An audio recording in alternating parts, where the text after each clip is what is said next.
अब 4.6 जो है उसका 15 तक का सवाल आप लोगों को दिया था करने के लिए, सॉल्व कर लिए हैं और क्वेश्चन नंबर 16 है। अब क्वेश्चन नंबर 16 आपका क्या है, अब इसमें 16वें में समीकरण बना के फिर हल करना है। देखना सवाल लिखा गया है 4 किलोग्राम प्याज, 3 किलोग्राम गेहूं और 2 किलोग्राम चावल का मूल्य 60 रुपया है।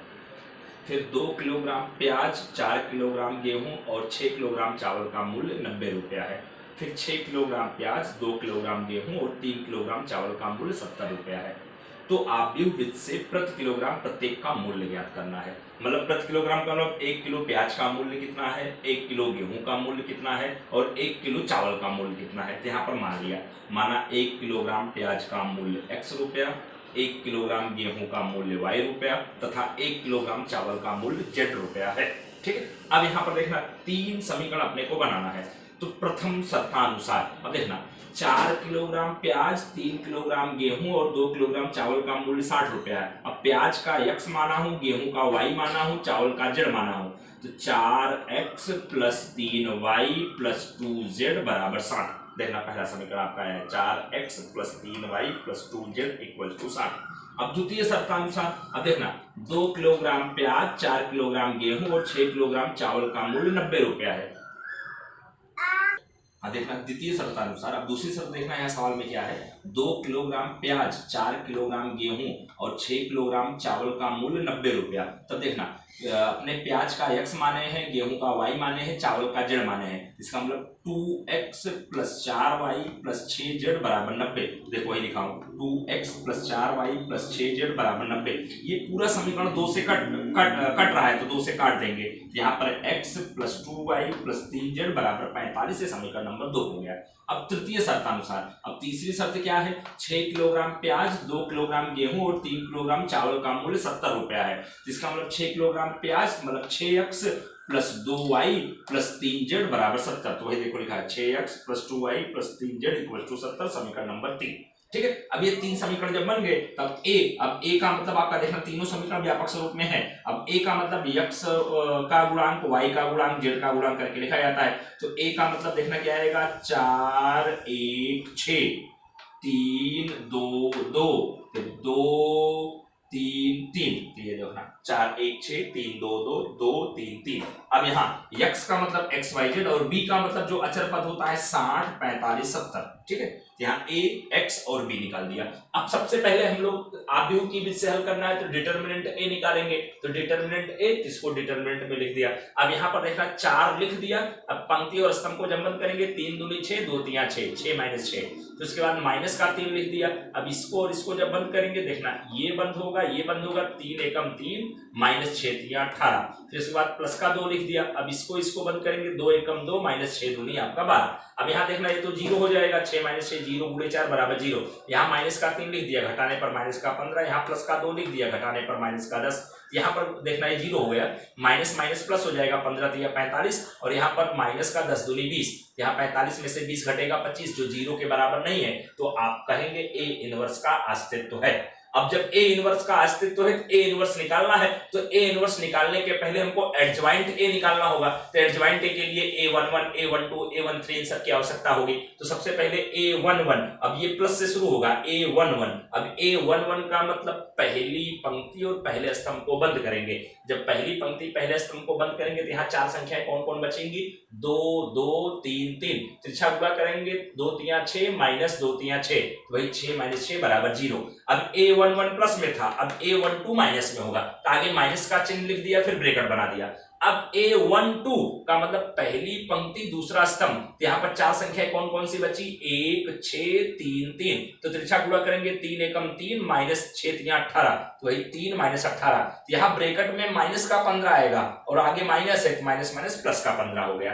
अब a13 प्लस में रहेगा, क्योंकि ये माइनस में था, अब ये प्लस होगा। तो a13 का मतलब पहली पंक्ति और तीसरा स्तंभ। तो ये पहली पंक्ति तीसरा स्तंभ बंद करेंगे तो 4 संख्याएं कौन कौन, 1 6 2 2। अब तिरछा गुणा करेंगे 2 एकम 2 माइनस 6 दूनी 12, तो 2 एकम 2 माइनस 12। यहाँ पर घटाने पर माइनस का 10 आ गया। अब a21 का अब देखना ये प्लस में था तो ये माइनस में रहेगा, a21 आगे माइनस लिख दिया, ब्रैकेट बना दिया। अब a21 का मतलब दूसरी पंक्ति और पहला स्तंभ, यहाँ पर देखना ये दूसरी पंक्ति पहला स्तंभ बंद कर लिए। चार संख्याएं कौन कौन है, 3 2 2 3, तिरछा गुणा करेंगे 3 3 9 माइनस 2 दूनी 4, तो वही 9 माइनस 4, यहाँ घटाने पर 5 आएगा लेकिन आगे माइनस का चिन्ह है तो माइनस 5 हो जाएगा। अब है A22, अब A22 अब ये माइनस में था तो ये प्लस में रहेगा, ब्रैकेट बना दिया। A22 का मतलब दूसरी पंक्ति और दूसरा स्तंभ, तो देखना ये दूसरी पंक्ति और दूसरा स्तंभ बंद किया। चार संख्याएं कौन कौन, 4 6 2 3, यहाँ पर 4 3 12 माइनस 6 दूनी 12, वही 12 माइनस 12 बराबर आपका 0 आ जाएगा। अब यहाँ पर A23, अब ये प्लस में था तो ये माइनस में होगा तो माइनस। अब उसके बाद देखना दूसरी पंक्ति तीसरा स्तंभ, ये दूसरी पंक्ति तीसरा स्तंभ बंद करेंगे तो 4 3 6 2 बचेगा, तिरछा गुणा करेंगे 4 दूनी 8 माइनस 6 3 18, यहाँ पर घटाने पर देखना माइनस का 10 आएगा, आगे माइनस का चिन्ह है तो माइनस माइनस प्लस का 10 हो जाएगा। फिर उसके बाद A31, अब ये माइनस में था ये प्लस में रहेगा, यहाँ देखो प्लस ब्रैकेट बना दिया। अब A31 का मतलब तीसरी पंक्ति पहला स्तंभ, तीसरी पंक्ति पहला स्तंभ बंद करेंगे। चार संख्याएं कौन कौन होंगी, 3 2 2 3, तिरछा गुणा करेंगे 3 3 9 माइनस 2 दूनी 4, तो वही 9 माइनस 4 बराबर आपका 5 आ जाएगा। अब उसके बाद है आपका A32, अब A32 अब देखना ये प्लस में था तो ये माइनस में आएगा, इसका मतलब तीसरी पंक्ति दूसरा स्तंभ, तो देखना ये तीसरी पंक्ति और दूसरा स्तंभ जब बंद करेंगे तो 4 1 2 3,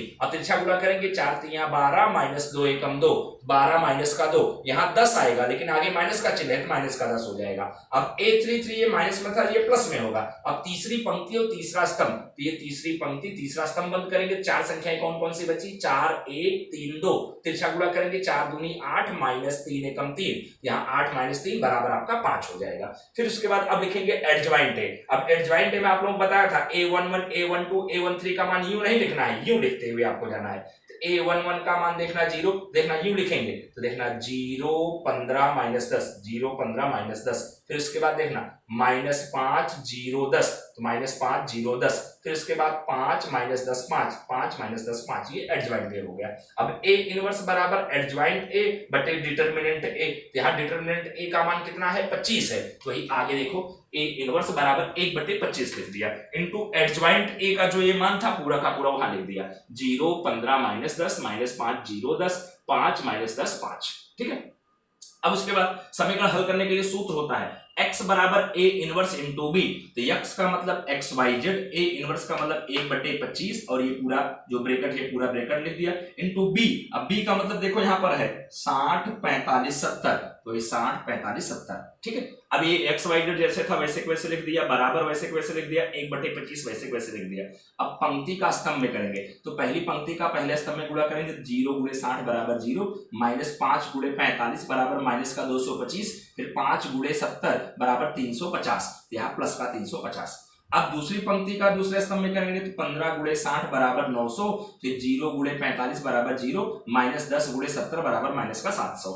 फिर उसके बाद तीसरी पंक्ति का स्तंभ में गुणा करेंगे तो माइनस 10 गुणे 60 बराबर माइनस का 600, फिर 10 गुणे 45 बराबर 450, 5 गुणे 70 बराबर प्लस का 350। अब यहाँ पर एक्स वाई जेड जैसे था फिर वैसे लिख दिया, 1 बटे 25 फिर वैसे लिख दिया। अब इसको जब सॉल्व करेंगे तो 125 आया, यहाँ 900 में से 700 घटेगा तो 200 आएगा। अब यहाँ 450 350 जब जोड़ेंगे तो आपका आएगा 800, अब 800 में से 600 घटेगा 200 आएगा। अब यहाँ पर देखना 1 बटे 25 है, इसका मतलब 25 से तीनों में भाग देना है, 125 में जब 25 का भाग देंगे 5 आएगा, 200 में 25 का भाग देंगे 8 आएगा, 200 में 25 का भाग देंगे 8 आएगा। इसका मतलब एक्स वाई जेड बराबर 5 8 8। अब तुलना करने पर x बराबर 5, y बराबर 8, z बराबर 8, तब आप कह देंगे। अब x प्याज के लिए माना था, अतः 1 किलोग्राम प्याज का मूल्य 5 रुपया, और y अपने गेहूं के लिए माना था 1 किलोग्राम गेहूं का मूल्य 8 रुपया, और z अपने चावल के लिए माना था 1 किलोग्राम चावल का मूल्य 8 रुपया है। इसका मतलब गेहूं का भी 8 रुपया है, चावल का भी 8 रुपया, और प्याज का कितना है 5 रुपया।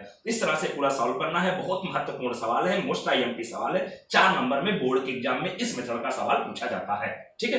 अब यहाँ पर देखना ध्यान से, अब उदाहरण नंबर 29 है इसी मेथड का, ध्यान देना। यहाँ पर भी समीकरण बना के फिर हल करना है, यहाँ समीकरण बना तक मैं किया हूं, उसके बाद आप लोगों को हल करना रहेगा, उसके लिए छोड़ दिया हूं। यहाँ पर देखना 3 संख्याओं का योग 6 है, फिर उसके बाद कह रहे हैं कि यदि हम तीसरी संख्या को 3 से गुणा करके, तीसरी संख्या को 3 से गुणा करके दूसरी संख्या जोड़ दें तो 11 मिलता है।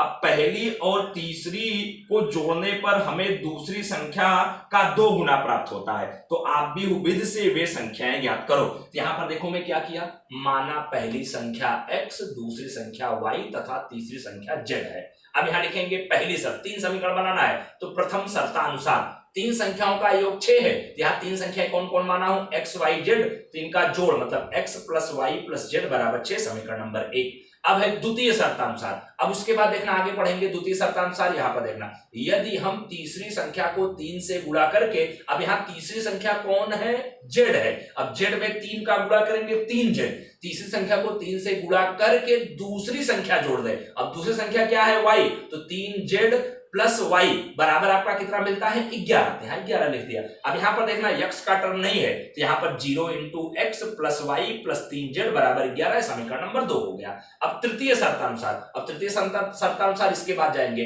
पहली और तीसरी को जोड़ने से, मतलब पहली संख्या और तीसरी संख्या को जोड़ दे, तो पहली संख्या क्या है x, तीसरी संख्या क्या है z, तो वही x प्लस z, तो हमें दूसरी संख्या का 2 गुना प्राप्त होता है, दूसरी संख्या y है तो उसका 2 गुना 2y, तो वही x प्लस z बराबर 2y। अब y का टर्म इधर लाएंगे, व्यापक स्वरूप में लिखना होगा x minus 2y plus z बराबर आपका 0, समीकरण नंबर 3 हो गया। अब यहाँ a, अब a का मतलब x y z के गुणांक, तो a का मतलब देखना x का गुणांक यहाँ क्या है 1 0 1, अब यहाँ पर 1 1 और माइनस का 2, फिर उसके बाद 1 3 और 1, इस तरह से a का मान हो गया, x का मतलब x y z होगा, और b का मतलब जो अचर पद होंगे 6 11 और 0। अब यहाँ पर a x और b है, अब बाकी समीकरण कैसे हल करके x y z का मान निकालेंगे आप लोगों को आता है। अब देखना इसी मेथड का एक सवाल नंबर 28 है, उदाहरण नंबर 28 है, यहाँ 3 समीकरण दिए गए हैं, तो 3x minus 2y plus 3z बराबर 8, 2x प्लस y माइनस का z बराबर 1